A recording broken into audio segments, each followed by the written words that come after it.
দোস্ত দিন শেষে বিয়ে করবি কিনা এই বুইড়া দামড়াবে। যা, এসব কি বলছিস?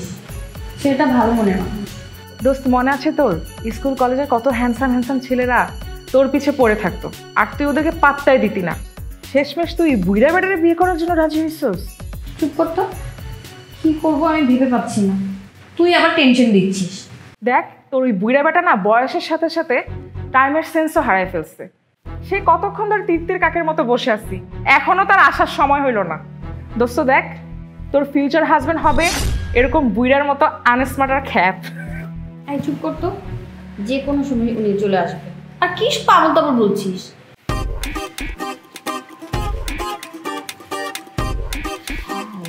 দোস্ত দেখছস ছেলেটা কি young, smart, dashing, handsome looking. বিয়ে করলে তো এরকম ছেলেকে তোর বিয়ে করা উচিত। আমার না মন চাচ্ছে ছেলেটাকে এখনই কাজে অফিসে যাই বিয়ে করে ফেলতে। ক্রাশ খাইছি দোস্ত সেই। তুই না পাগল হয়ে গেছিস, মানুষের রূপ কিছু না, মনটাই আসে। Excuse me. বলেন স্যার। আমি আজকে সারা দিনের জন্য আপনার এই রেস্টুরেন্টটা বুক করতে চাই। কিন্তু এটা তো সম্ভব না স্যার। কেন সম্ভব না? আমি চেয়েছি, অবশ্যই সম্ভব করে দিবেন। শুনুন, আপনাকে দরকার পড়লে আমি এক্সট্রা 10,000 টাকা টিপস দিব, তাও আমার এই রেস্টুরেন্টটা লাগবে। জি স্যার। স্যার আপনাদের মতো ভিআইপি কাস্টমারের জন্যই তো আমরা বেঁচে আছি। দোস্ত দেখ ছেলেটা যেমন হ্যান্ডসাম তেমন টাকাওয়ালা, দেখেই মনে হচ্ছে ছেলেটা অনেক উচ্চ শিক্ষায় শিক্ষিত, ভালো ফ্যামিলির ছেলে। আর তুই কি না ওই বুইড়া টাকলা চাচারে বিয়ে করতে যাচ্ছিস? হাই রে আফসোস। দেখ দোস্ত, আল্লাহ যা কপালে লিখেছে তাই হবে। জন্ম মৃত্যু বিয়ে আল্লাহর হাতে, এইসব নিয়ে চিন্তা করে লাভ নাই। আর এইসব জিনিস আমাদের হাতে নেই। তবু কি না এই বুইড়া বেটা, শুনলাম ওই বুইড়ার বয়স নাকি 40, আইসে আবার কচি মাইয়া বিয়া করতো, শালা আস্তা একটা লম্পট।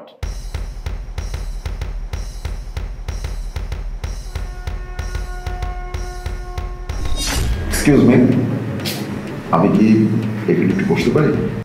আপনাকে? আমরা তো আরেকজনের জন্য অপেক্ষা করছি।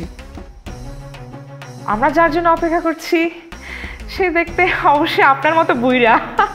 চুপ থাকো।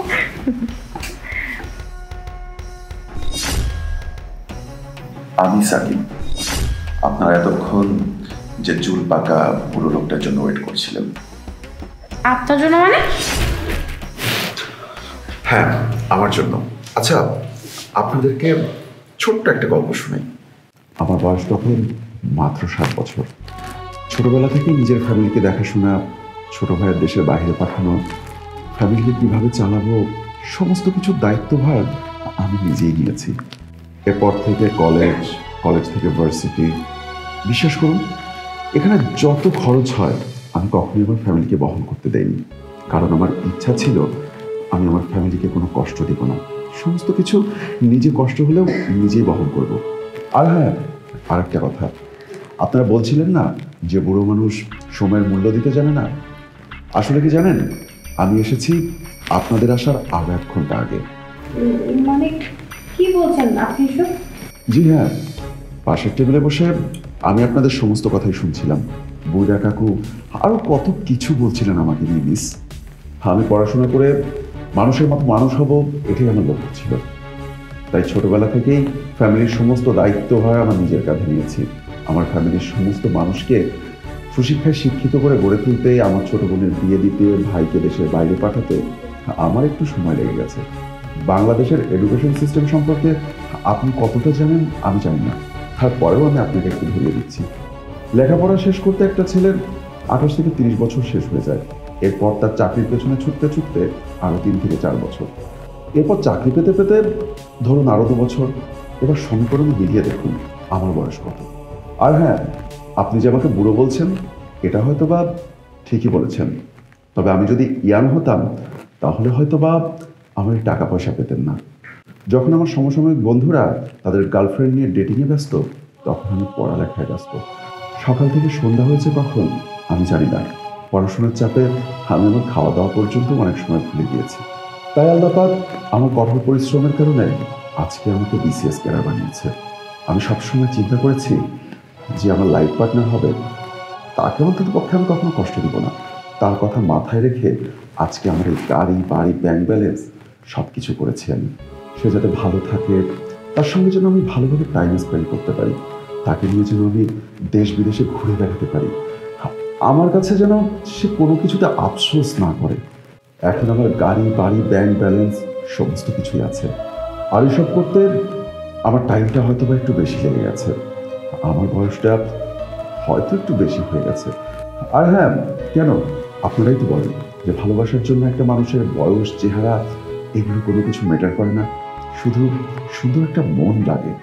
আর হ্যাঁ, আপনাদেরকে মজার একটা কথা বলি, আপনারা এই যে ভদ্রলোককে দেখেছেন, ওর নাম আবির, ও আমার অফিসের পিয়ন, খুব সম্ভবত 8 পাসও করেনি। আমি শুধুমাত্র ওকে আপনাদেরকে পরীক্ষা করার জন্য পাঠিয়েছিলাম, কিন্তু আপনারা তার এই হোটেল কিনবার কথা শুনে আপনারা ভেবেছেন ও অনেক টাকা পয়সার মালিক। জি স্যার, আমাকে ডেকেছেন? হ্যাঁ, আমার হয়ে তোমাকে একটা কাজ করে দিতে হবে। জি স্যার, বলুন। আপনার মতো একটা বড় মানুষের কাজে আমি আসব, তাতে নিজেকে অনেক ধন্য মনে করব। বলুন স্যার, আমি আপনার জন্য কি করতে পারি? আচ্ছা শোনো, তোমাকে আমার হয়ে একটা কাজ করতে হবে, তোমাকে অভিনয় করতে হবে। আমি একটা জায়গায় পাত্রী দেখতে যাব, তোমাকে স্যুট বুট পরে সেখানে গিয়ে অভিনয় করতে হবে। আর হ্যাঁ, এ নাও, এখানে 20,000 টাকা আছে, তুমি সেলুনে যাবে, খুব সুন্দর করে হেয়ার স্টাইল করবে, আর ড্রেস আপ যা লাগে তুমি তোমার পছন্দ মতো কিনে নিও। আরেকটা কথা, ওখানে গিয়ে কিন্তু আমি তোমাকে আবির নামেই ডাকবো, ঠিক আছে? ঠিক আছে স্যার, কোনো সমস্যা নেই, আপনি যেভাবে বলবেন আমি সেভাবেই করব। আবির,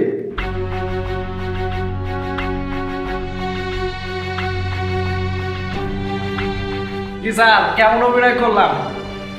খুব ভালো করেছো। এনিওয়ে মিস রিয়া, অনেস্টলি বলতে গেলে আপনি মেয়েটা অনেক ভালো, আপনার মনটা অনেক সহজ সরল, বাট আপনি আপনার বান্ধবীর কারণে মিসগাইডেড করছিলেন। আমি আমার সারা জীবনের ভালোবাসাটা তুলে রেখেছিলাম আমার ফিউচার ওয়াইফের জন্য। অ্যাকচুয়ালি ক্যারিয়ারের পিছনে ছুটতে ছুটতে কখন যে আমার বয়সটা বেড়ে গেছে আমি বুঝতেই পারিনি। যাই হোক, আপনাকে আমার পছন্দ হয়েছে, আর এমন ম্যাডামদের জন্য অনেক সুন্দর সম্পর্কগুলো নষ্ট হয়ে যায়, আর এই আপনার মতোই কিছু পাশের বাসার ভাবিদের কারণে অনেক বিবাহিত সম্পর্ক ডিভোর্সের পর্যায়ে পর্যন্ত চলে গিয়েছে। তাই মিস রিয়া, আপনাকে বলি, কখনো যদি এমন সঙ্গ ছাড়তে পারেন তবেই আমার কাছে আসবেন, আর না হয়তো আজকেই আমাদের সম্পর্ক শেষ। ভবিষ্যতের জন্য অনেক শুভকামনা রইল, ভালো থাকবেন, আল্লাহ হাফেজ। জীবনের কিছু গুরুত্বপূর্ণ সিদ্ধান্ত নিজের বিবেক, জ্ঞান, বুদ্ধি খাটিয়ে নিতে হয়। যারা সেই সিদ্ধান্ত দেওয়ার যোগ্যতা রাখে না, তাদের কথা মোতাবেক সিদ্ধান্ত নিলে জীবনে পস্তাতে হবে।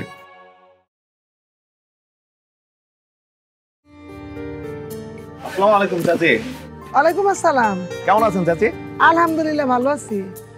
আপনি ভালো আছেন? আলহামদুলিল্লাহ ভালো আছি। আচ্ছা বলেন কি কি লাগবে? চাচি, আমাকে একটা বড় সয়াবিন তেলের বোতল দিবেন, আর 2টা ভীম সাবান দিবেন, আর হাফ কেজি ডাল দিবেন।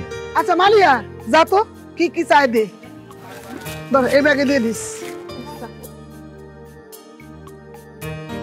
ওই যে ব্যাগটা দিয়ে দে। চাচি, আপনার বিল কত হয়েছে?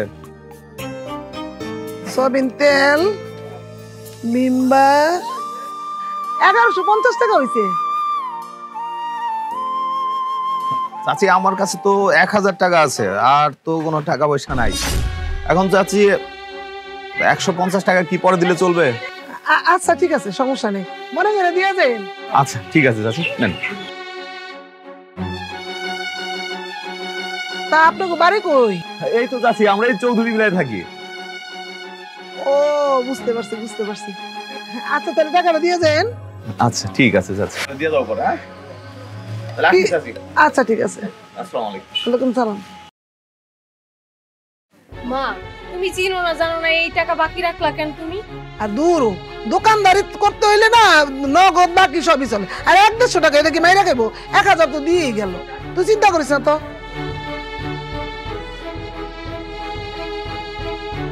আসসালামু আলাইকুম চাচি। ওয়ালাইকুম সালাম। আজকে আমার কি লাগবো? চাচি, আপনি আমার কাছে 150 টাকা পাইতেন, এই যে নেন টাকাটা। ও ওই যে 150 টাকা না, ধন্যবাদ, মনে করে টাকাটা দিয়ে গেলেন, বুঝেন না মানে আমার তো সামান্য লাভ থাকে। তাহলে তো আজকে আর কিছু লাগবে না? না না চাচি, আর কিছু লাগবে না, আজকে আরেকদিন এসে পুরো মাসের বাজার করে নিয়ে যাবো। আচ্ছা ঠিক আছে, আইন, আমি দোকানে আছি। আচ্ছা আসি চাচি। হ্যাঁ এই দেখ মালিয়া, তুই তো টেনশন করতেছিলি যে টাকাটা দিয়ে দেবো, এই দেখ 150 টাকা গয়না দিয়ে গেল। মানুষের একটু বিশ্বাস করন লাগে। আসসালামু আলাইকুম চাচি। কালকে বলেছিলাম না যে আমাদের অনেক কিছু লাগবে, 1 মাসের বাজার লাগবে। আচ্ছা ঠিক আছে, কি কি লাগবে কোন? আচ্ছা কি কি লাগবে একটু বলো। এই ধর তো, লেখ কি কি লাগবে সব লেখ, ঠিকঠাক মতো লেখিস কিন্তু। কোন কি কি লাগবে?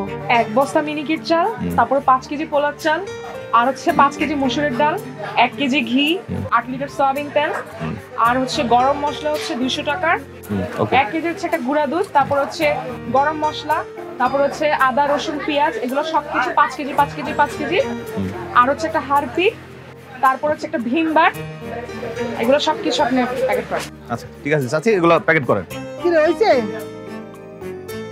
আচ্ছা ঠিক আছে, আমি হিসাবটা করতেছি, তুই মাল দিবে কেবল।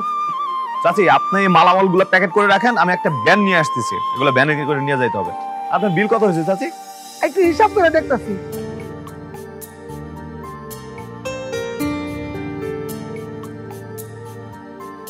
বরাবর 15,000 টাকা হয়েছে। 15,000 টাকা।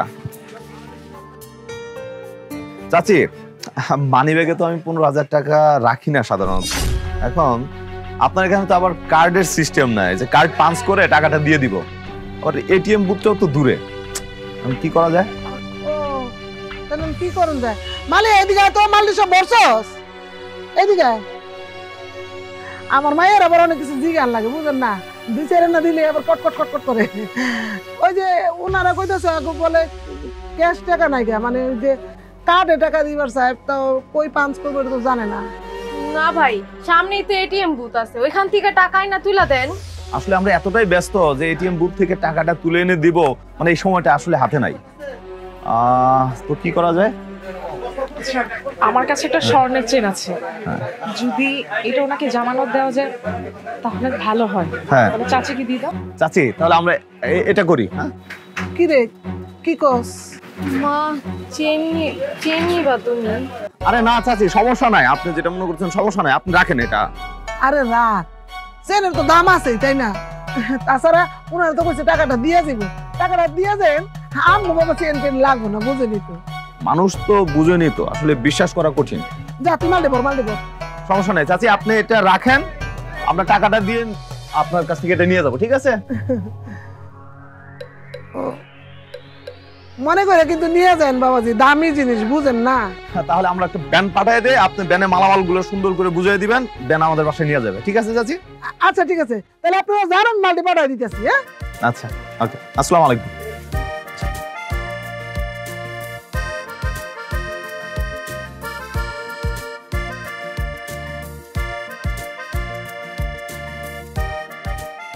আচ্ছা মা, আমার একটা কথা বলতো, তুমি মানুষের সহজে বিশ্বাস করে ফেলাও, এই চেনটা আসল না নকল তুমি বুঝতে পারবা?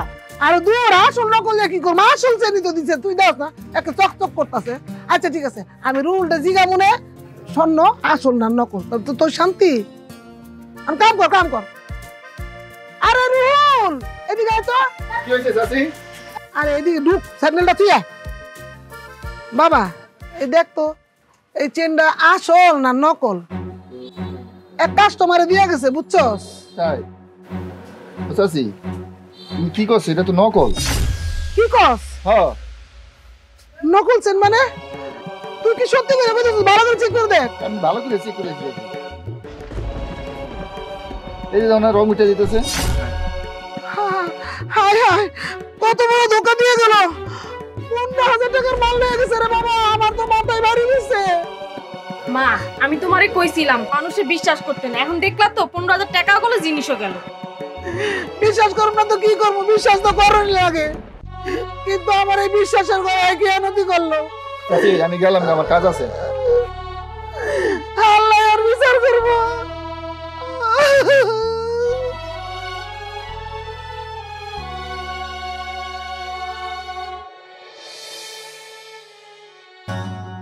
দেখছস এবার রসুন দিয়ে সব ফুসকা পড়ে গেছে রে।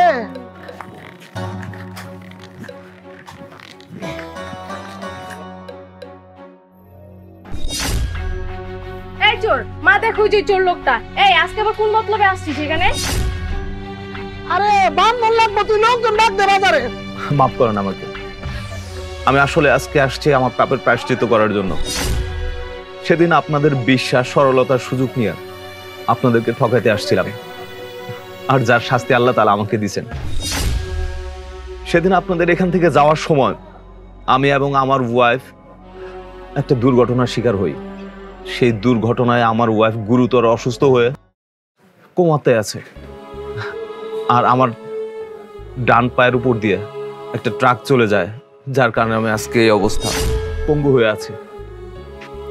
আল্লাহ তাআলা হয়তো আমাকে বাঁচিয়ে রেখেছেন আমার পাপের প্রায়শ্চিত্ত করার জন্য, আপনাদের কাছে ক্ষমা চাওয়ার জন্যই। সেদিন আপনাদের আমি 15,000 টাকা মেরে দিয়েছিলাম, আর তার পরিপ্রেক্ষিতে আমার অ্যাক্সিডেন্টে আমার এবং ওয়াইফের এখন পর্যন্ত 10 লক্ষ টাকা চলে গেছে। চাচি, আমি তো আপনার ছেলের বয়সী, তাই না? আপনার ছেলে মনে করে চাচি আমাকে মাফ করে দিন। এইবার বুঝতে পারছেন তো আল্লাহর লীলা খেলা? আমি কিন্তু কারোর কাছে বিচার দেই নাই। ওই যে উপরওয়ালা আছে না, ওই উপরওয়ালা উপরে বসে সব দেখে, ভালো রে ভালো দেয়, মন্দ রে মন্দ দেয়।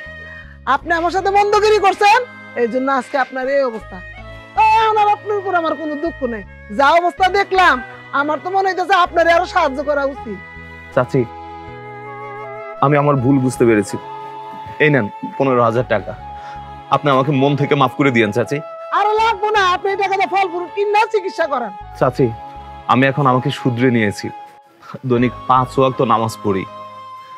চাচি, আপনি যদি এই টাকাটা না নেন তাহলে বুঝবো চাচি আপনি আমাকে মন থেকে মাফ করেন নাই। দয়া করে টাকাটা আপনি নিন চাচি। আচ্ছা ঠিক আছে, দেন। আর আমার জন্য দোয়া করবেন। আল্লাহই দেখবো। আসসালামু আলাইকুম। বন্ধুরা, আমাদের ভিডিওটি কেমন লেগেছে অবশ্যই কমেন্টে জানাবেন, আর ভিডিওটা লাইক, কমেন্টস এবং শেয়ার করে দিবেন। আর নিত্য নতুন ভিডিও পেতে আমাদের পেজটা অবশ্যই ফলো করে দিবেন। ভাইয়া ভাইয়া, তোমার সাথে একটা কথা বলার ছিল। আচ্ছা বল। ভাইয়া, ওই দিন আবির ভাইয়াকে দেখি মার সাথে খুবই বাজে ব্যবহার করতেছে, আবার মারধরও করছে। আরে না, কি বলিস? আবির ওরকম ছেলে না, আমার ভাই না, আমি জানি না। ভাইয়া, আমি আমার নিজের চোখে দেখছি। আর আমি বুঝতে পারছি তুই কেন আবিরের পিছনে লেগে আছিস, কারণ আমি যাতে আবিরকে একটা ধমক দেই এই কারণে। আচ্ছা যা, তুই পড়তে বস। আর একজনের পিছনে আরেকজন সব সময় লেগে থাকে। আমার তো অফিসের সময় হয়ে যাচ্ছে। আচ্ছা আহস না কেন? খাইতে খাইতে চবরি বাইরে গেছে। আট কেমন আডে দাঁড়া। শোন, তুই একটা ঝামেলা, বুঝছস? তোরে আমি 1.5 বছর ধরে কইতাছি আমার একটা বাইক কিনা দে, বাইক কিনা দে। তা কিনা দেস না কেন? এই তুই আমার বাইক কিনা দেস না কেন? আমি বুঝলাম না। আমার বন্ধু বান্ধবের বাইক আছে, গাড়ি আছে, সবকিছুই আছে, আমার খালি বাইক নাই। আমি বুঝছি তুই আমার বাইক কিনা দিবি না। শোন, তোর একটা কথা কই, আমার না iPhone 40 Pro Max পছন্দ হইছে, আমার ওটা কিনা দিবি। ওটা তো কিনা দিতে পারবি না, আর তোর এখানে আনছি ভিক্ষা করতে। তুই এখানে বয়া বয়া ভিক্ষা করবি। আমার যতদিন না iPhone 40 Pro Max এর টাকা না হইব ততদিন ভিক্ষা করতেই থাকবি। আর প্রতিদিন আমার 2-3 হাজার করে টাকা দিবি, দেখবি এমনিতেই আইফোনের টাকা হয়ে যাইব, বুঝছস? আরে কান্দোস কে? আরে এমনি এমনি কান্দিস না, আরে একটু জোরে কান না। এই তো চোখটা পানি পড়ে না কেন? পানি পড়া মানুষ কি তোরা ভিক্ষা দিব? আর হন, অভিনয়টা এমন ভাবে করবি যাতে তুই নিজেই বুঝতে না পারস যে তুই অভিনয় করতেছ, বুঝছস? এন বই ভাই ভিক্ষা কর, ভিক্ষা কর, আর আমি পাশে আছি, বুঝছস? ভিক্ষা করে টাকা যা পাবি আমারে দিবি, ঠিক আছে? ভিক্ষা কর।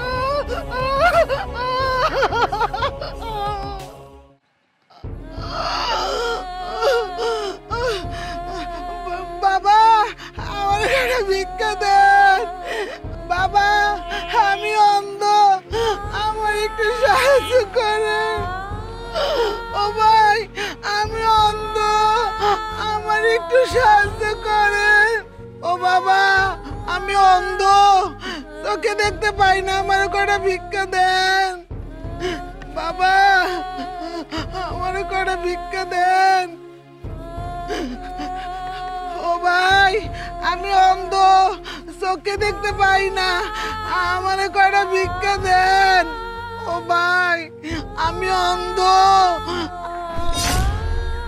কি রে, এটা তো রেজা ভাইয়ের মা। শেষমেশ রেজা ভাই তার মারে দিয়ে ভিক্ষা করাচ্ছে। আমাদের সামনে তো এমন ভাব নিতে যে দুনিয়াতে তার মতো ভালো বলে আর একটাও নেই, আর আজকে মারে দিয়ে ভিক্ষা করায়। ও বাবা আমি অন্ধ, আমারে কয়টা টাকা ভিক্ষা দেন। হ্যাঁ রেজা ভাই, আপনি কই? আরে আপনার মারে দিলাম বাজারের মোড়ে এখানে ভিক্ষা করতে।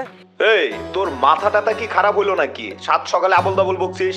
আমি নিজে চোখে দেখছি ভাই, বিশ্বাস না হলে আপনি আসেন, এই বাজারের মোড়ে ওইখানে আসেন। তুই দাঁড়া, আমি এখনই আসতেছি। আচ্ছা ঠিক আছে, আমি আসি, আসেন।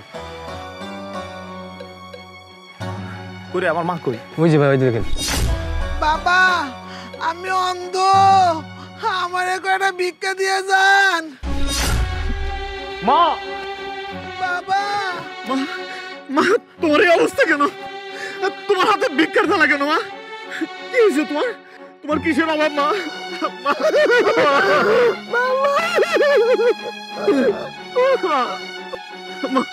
কিসের অভাব তোমার?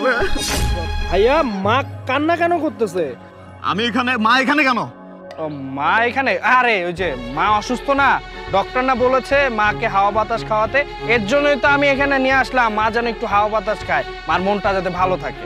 মারে হাওয়া বাতাস খাওয়াইতে নিয়ে আসছিস, আমি এখানে আধা ঘন্টা যাবত আছি, কিন্তু তোকে দেখতেছি না। তুই কোথায় গেছিলি?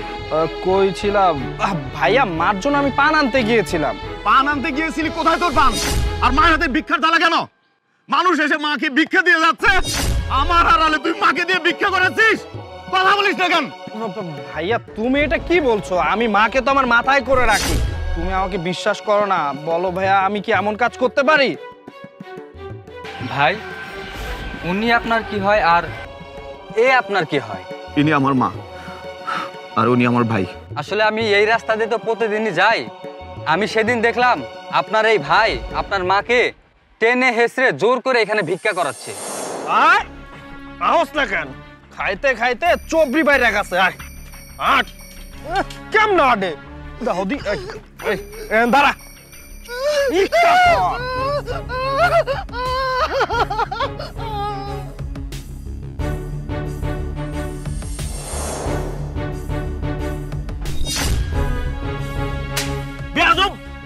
তোরে কত আদর করি, কত ভালোবাসি। আমি নিজে কষ্ট করেছি, কিন্তু তোকে কষ্ট করতে দেই নাই। আর তুই কি না আমার মাকে দিয়ে ভিক্ষা করাইতেছিস? তোর আইফোন লাগে, আইফোন লাগে আমাকে বলতি, আমি তোকে আইফোন কিনে দিতাম। তুই মার সাথে এমনটা করলি কেন? ভাইয়া আমাকে ক্ষমা করে দাও। মা মা আবার ক্ষমা করে দাও। মা আমি অনেকবার ভুল করছি, আমার কোন আইফোন লাগবে না। মা আমার এবারের মতো মাফ করে দাও। মা তার আমি কোনোদিন ক্ষমা করব না। তোর মতো সন্তান আমি চাই না, চাই না।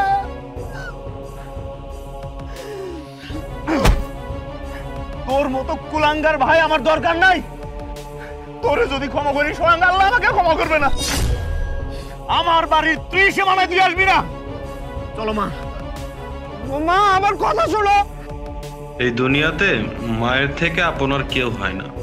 আসুন আমরা সবাই আমাদের বৃদ্ধ বাবা মাকে খেদমত করি, তাদের সাথে সুন্দর সময় কাটাই, তাহলে আল্লাহর রহমত ও বরকত সদা আমাদের সাথে থাকবে।